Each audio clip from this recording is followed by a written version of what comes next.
Shalom teman-teman. Wah, senang sekali di hari Minggu ini kita boleh punya kesempatan untuk kebaktian anak. Meskipun kita hanya di rumah saja, nggak di gereja, tetapi Lose yakin kalian semua tetap semangat. Nah, saya Lose Sila. Saya Elisia. Nah, hari Minggu ini kita akan dengar cerita firman Tuhan. Tentang apa ya kira-kira? Nah, saat ini sebelum kita mau mendengarkan firman Tuhan, yuk sama-sama kita mau katakan Kids for Jesus. Yes. 1, 2, 3. Kids for Jesus. Yes. Nah, sebelum kita mau dengar firman Tuhan ya Elisia, Lose mau ngajak Elisia dan teman-teman yang ada di rumah dan Lose juga yang mungkin lagi nonton, kita akan menaikkan pujian To God be the glory, ya. Mari kita memuji nama Tuhan.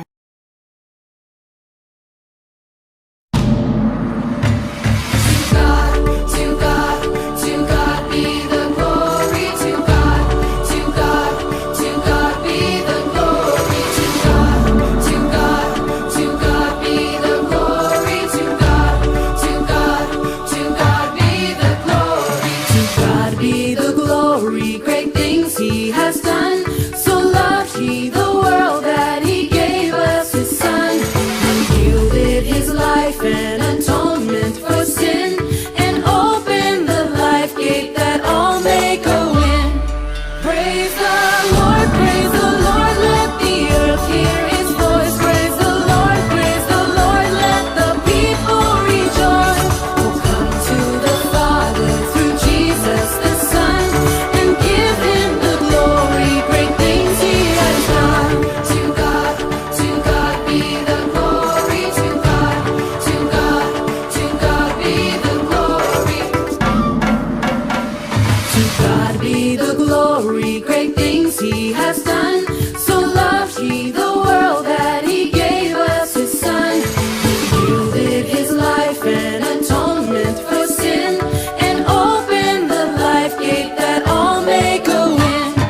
Praise the Lord, let the earth hear his voice. Praise the Lord, let the people rejoice. Praise the Lord, let the earth hear his voice. Praise the Lord, let the people rejoice. Oh, come to the Father through Jesus the Son, and give him the glory, great things he has done.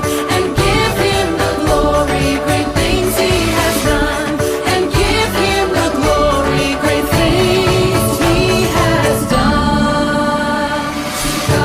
To God be the glory. To God be the glory. To God be the glory. To God be the glory. Mari kita berdoa. Bapa yang baik, sungguh kami bersyukur kalau pagi hari ini kami masih sehat, kami masih kuat. Meskipun kami cuma di rumah saja, tetapi Tuhan memelihara, menjaga kami. Dan saat ini kami rindu membaca, merenungkan, dan mendengarkan firman Tuhan. Tuhan tolong setiap kami supaya kami sungguh-sungguh untuk dengar firman Tuhan, mempunyai telinga yang mau dengar, hati yang mau taat untuk dengar firman Tuhan.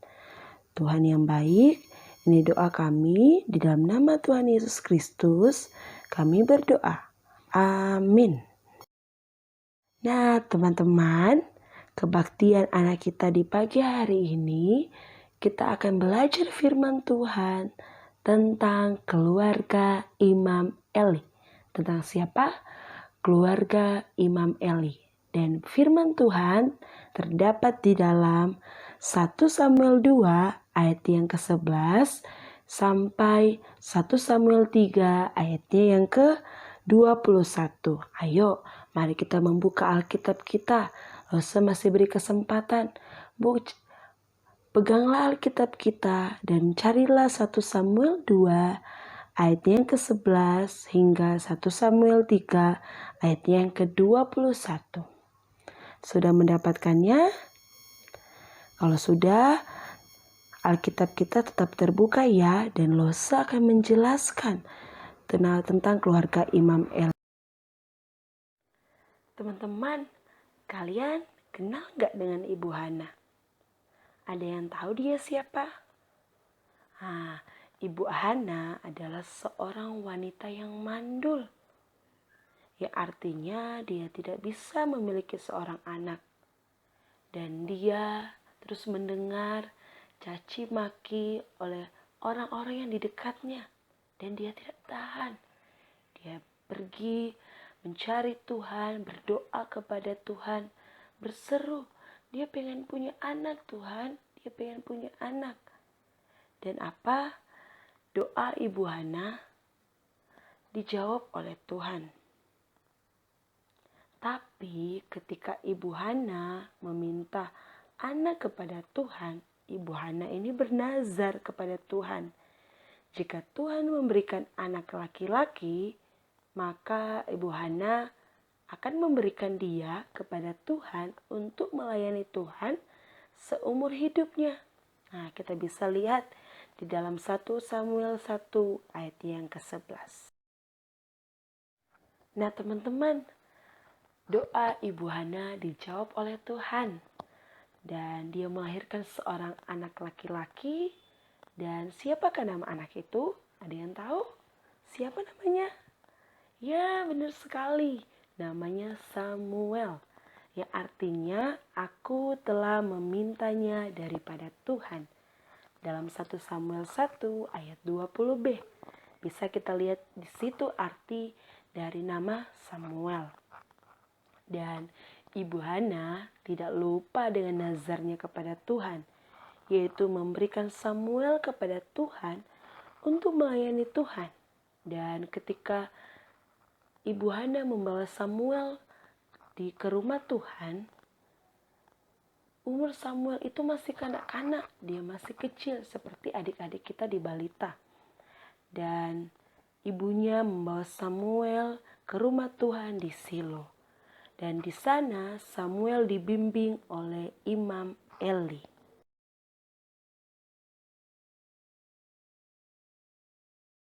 Nah, teman-teman, ada yang tahu nggak tugas dari seorang imam? Apa tugas mereka? Nah, Losa kasih tahu ya, tugas seorang imam yaitu suatu jabatan dalam umat Israel yang penting peranannya.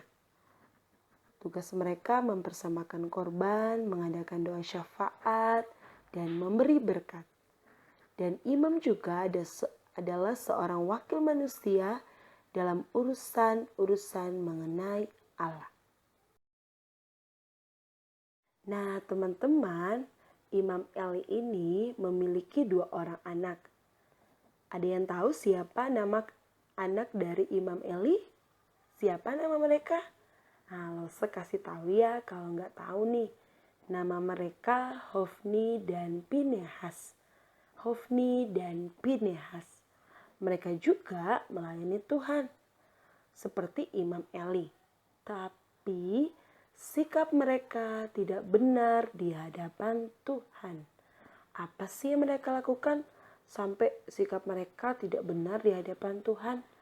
Nah, yang mereka lakukan adalah setiap kali seseorang mempersembahkan korban sembelihan, sementara daging itu masih dimasak, datanglah bujang imam, membawa garpu bergigi 3 di tangannya, dan dicucukkannya ke dalam bejana, atau ke dalam kuali, atau ke dalam belanga, atau ke dalam periuk.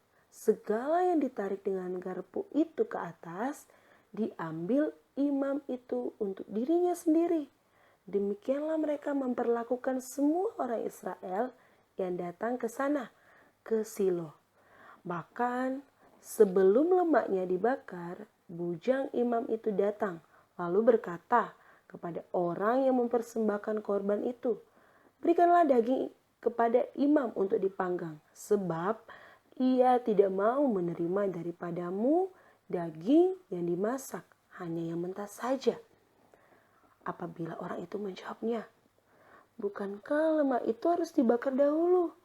Kemudian barulah ambil bagimu sesuka hatimu. Maka berkatalah ia kepada orang itu, sekarang juga harus kau berikan. Kalau tidak, aku akan mengambilnya dengan kekerasan. Wah, sungguh sangat keterlaluan ya teman-teman. Kejahatan yang dilakukan oleh anak-anaknya Imam Eli. Padahal apa yang orang-orang Israel lakukan itu kan diberikan kepada Tuhan dan pasti mereka juga akan mendapat bagiannya. Tetapi mereka tidak melakukan hal yang benar di hadapan Tuhan. Teman-teman, terdengarlah di telinga Imam Eli apa saja kejahatan-kejahatan yang dilakukan oleh anak-anaknya. Dia dengan sedih hati mendengar semua orang ngeluh kepada Imam Eli. Apa yang dilakukan oleh anak-anaknya. Dan terus dia dengar. Nah teman-teman, akhirnya Imam Eli sudah dengar keluh kesah orang-orang Israel tentang kejahatan yang dilakukan Hofni dan Pinehas. Dan akhirnya Imam Eli pergi menegur Hofni dan Pinehas. Tetapi sangat disayangkan. Mereka tidak menghiraukan, mereka tidak dengar apa yang menjadi teguran buat mereka. Bahkan Imam Eli juga tidak menghukum mereka atas kejahatan yang mereka lakukan. Dan itu membuat Tuhan sedih. Membuat siapa sedih? Membuat Tuhan sedih. Nah, bagaimana dengan teman-teman semua? Ketika teman-teman berbuat salah dan orang tua, mama, papa menegur, atau di sekolah teman-teman berbuat salah ketika guru menegur, atau orang-orang yang lebih tua dari kita menegur. Apakah teman-teman mendengarkan atau tidak mau dengar? Nah, lo seyakin semua anak-anak yang di GKI Balikpapan pasti dengar-dengaran ya kan terhadap teguran kalau kita berbuat salah. Akibat dari Imam Eli tidak menghukum anak-anaknya dan itu membuat Tuhan sedih. Nah, Tuhan mengutus seorang abdi Allah kepada Imam Eli, menegur Imam Eli atas perbuatannya dan juga anak-anaknya.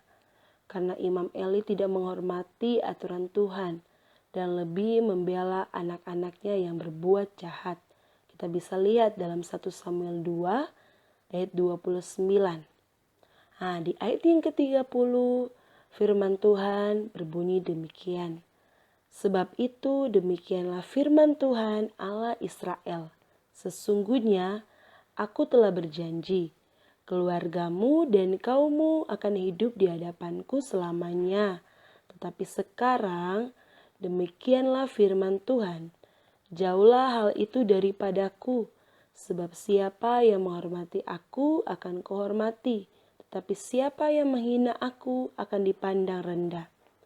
Inilah yang akan menjadi tanda bagimu, yakni apa yang akan terjadi kepada kedua anakmu itu, Hofni dan Pinehas.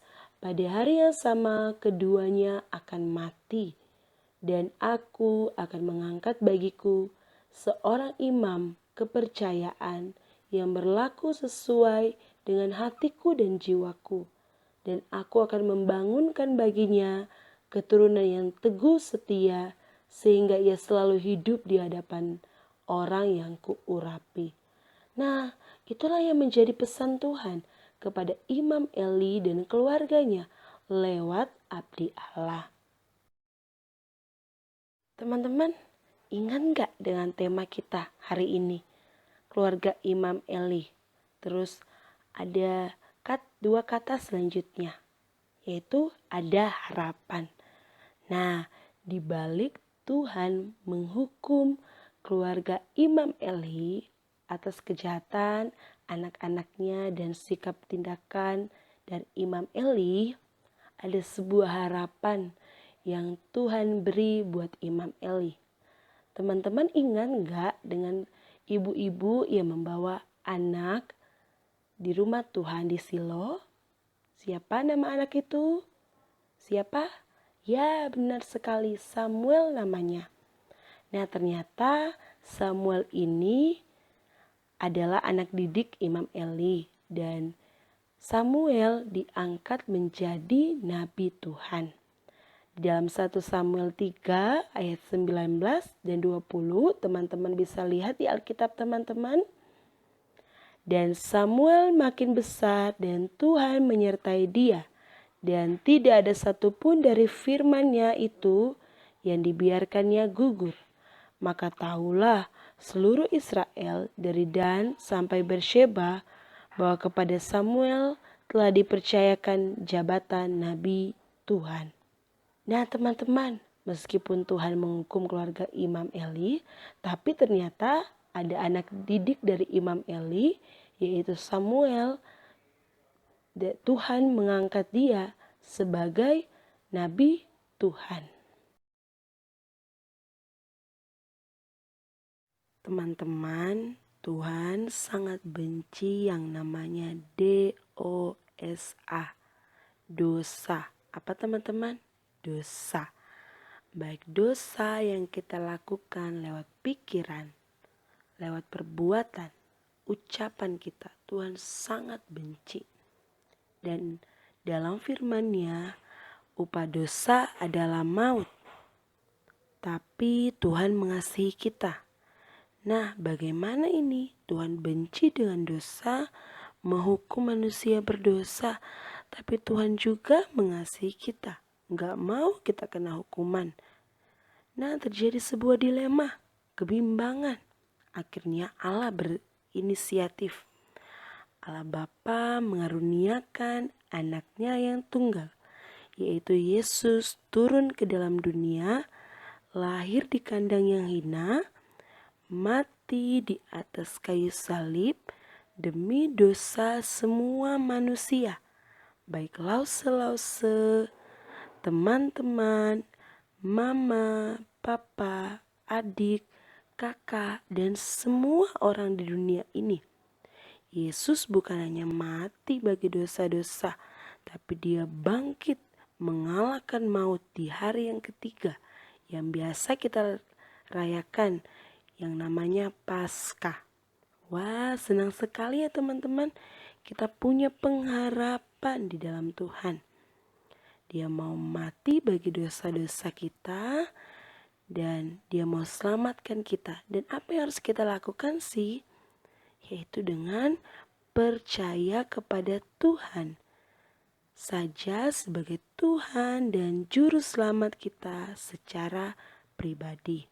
Nah teman-teman, yuk say thanks kepada Tuhan Yesus karena dia mau mati bagi dosa-dosa kita. Nah, ayat hafalan kita hari ini terdapat di dalam Roma 6 ayat 23. Sebab upah dosa ialah maut, tetapi karunia Allah ialah hidup yang kekal dalam Kristus Yesus Tuhan kita. Sekali lagi ya, Roma 6 ayat 23. Sebab upah dosa ialah maut, tetapi karunia Allah ialah hidup yang kekal dalam Kristus Yesus Tuhan kita. Mari kita berdoa. Bapa yang baik, terima kasih hari ini kami boleh dengar firman Tuhan tentang keluarga Imam Eli. Dan juga kami boleh tahu bahwa Tuhan Yesus mau mati bagi dosa-dosa kami. Dan kami pun mendapatkan anugerah keselamatan. Jaga dan lindungi kami ya Tuhan di dalam hidup kami sehari-hari. Dan Tuhan tolong negara kami Indonesia supaya virus COVID-19 bisa berakhir. Dan kami pun boleh bisa bersekolah. Kami pun bisa datang di dalam kebaktian anak di gereja. Tuhan tolong, ini doa kami. Dan dalam nama Tuhan Yesus kami berdoa. Amin. Nah teman-teman, yuk sama-sama kita kerjakan ya. Ceritakan tentang Yesus bagaimana Yesus menyelamatkanmu dari dosa, dari maut. Ceritakanlah itu kepada keluargamu, kepada mama, papa, kakak atau adik, atau oma, opa, atau kepada siapa saja yang ada di rumahmu, atau saudara-saudaramu, teman-temanmu juga, atau kepada siapa yang kamu kenal yang belum percaya kepada Yesus. Yuk kita sama-sama kerjakan biar mereka tahu siapa Yesus dan mereka juga boleh mendapatkan anugerah keselamatan seperti kita. Nah teman-teman, Losa akan bagikan tugas buat teman-teman semua dan Losa akan sharing kepada Losa-Losa di kawanan kecil masing-masing dan kalian bisa menjawab soal-soal yang diberikan oleh Losa dan jangan lupa bagikan lagi kepada Losa di kelompok kecil kalian masing-masing. Oke, see you next time dan tetap jaga kesehatan. Tuhan Yesus memberkati.